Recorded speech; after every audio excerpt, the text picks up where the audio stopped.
Hey,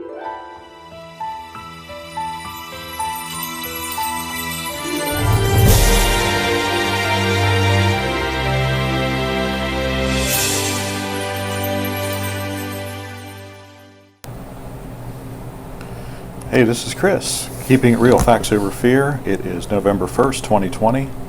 The year is flying by very quickly. Thanks for joining me this morning. We'll talk a little bit more about our COVID-19 herd immunity tracker for North Carolina. See my notes on the right. We've seen those top two. I'll probably get rid of those next week so I can have more room for commentary on this page.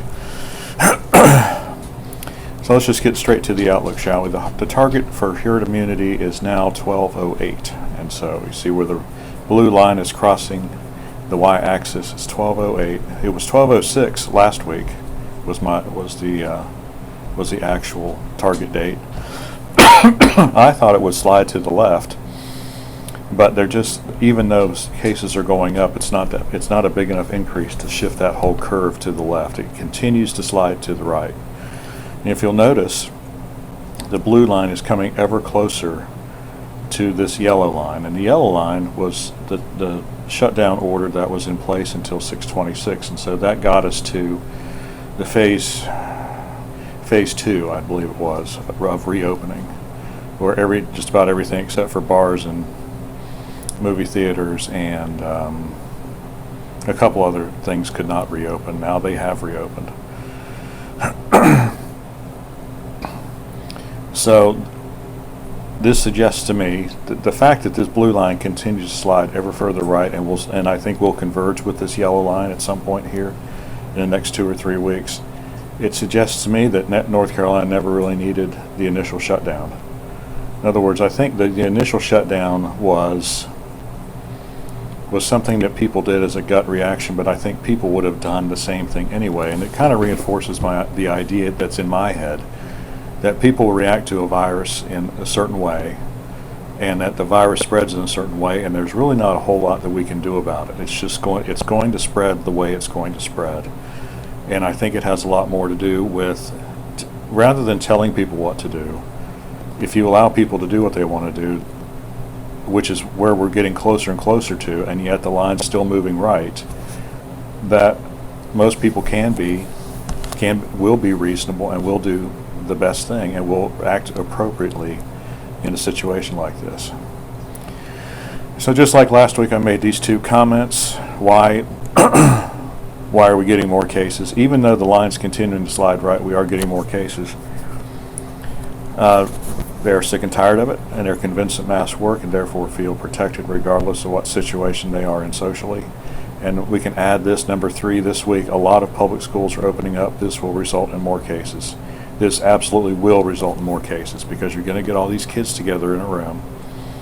And by the way, Wake County is opening up their public schools, or they have opened up their public schools, and they're keeping the same number of elementary children in the same classroom. Now, I know for a fact there's no way to get 6 feet of separation inside an elementary school classroom with 30 kids in it.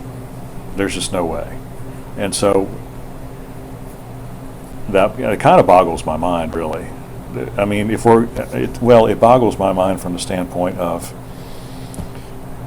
we need to keep distance, we need to do this, we need to do that, and everything else, and yet we're gonna shove all these little kids in the same size room they had last year, and the same number of them, and somehow that's not supposed to have a bad outcome.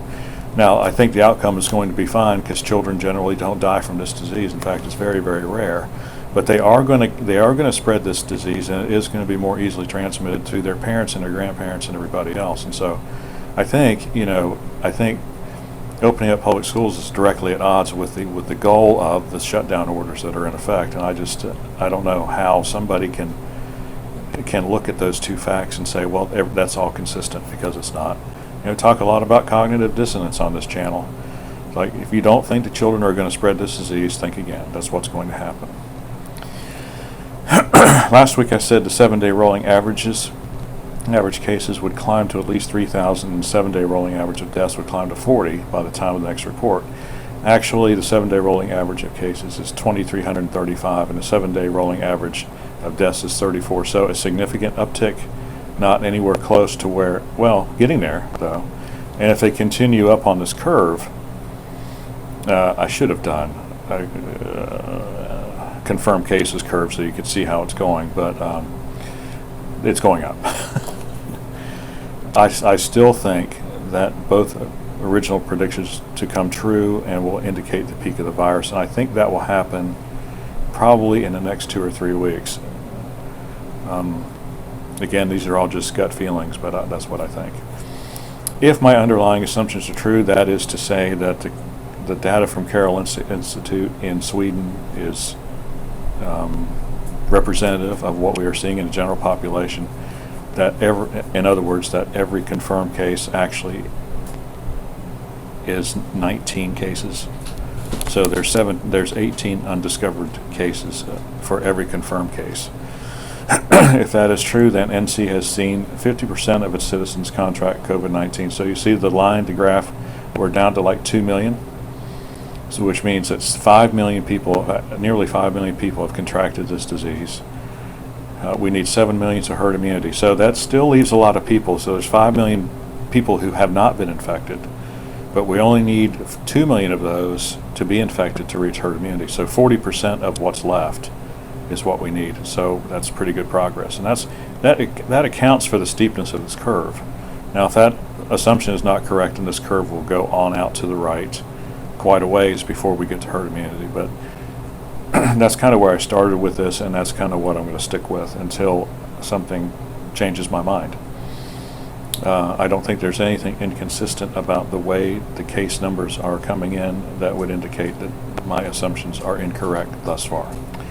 All right, if you have any questions or comments, leave them in the section below. Like and subscribe. We appreciate when you do. And we'll see you on the next fact-filled video.